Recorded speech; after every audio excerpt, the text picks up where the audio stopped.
کیا آپ نے کبھی سوچا ہے کہ غار حرا کو نبوت کا دروازہ کیوں کہا جاتا ہے؟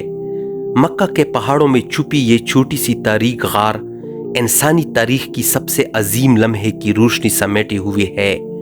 یہی وہ جگہ تھی جہاں نبی کریم صلی اللہ علیہ وسلم دنیا کے شور سے دور مکمل خاموشی میں کئی دنوں تک گہری فکر میں ڈوبے رہتے، اور یہی وہ لمحہ تھا جب ایک رات فرشتہ جبرائیل پہلی وحی لے کر اترے۔ پڑھ اپنے رب کے نام سے وہ لمحہ پوری انسانیت کے لیے ہدایت کے دروازے کھول گیا۔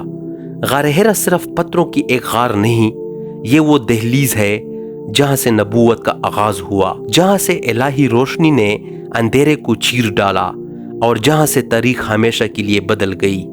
کیا آپ غار حرا کے چھپے ہوئے رازوں کے بارے میں جانتے تھے؟ نیچے کمنٹ کر کے ہاں یا نہیں بتائیں، اور ویڈیو شیئر کریں اور سبسکرائب کرنا نہ بھولیں تاکہ اور بھی ایسے اسلامی راز دیکھ سکیں۔ شکریہ۔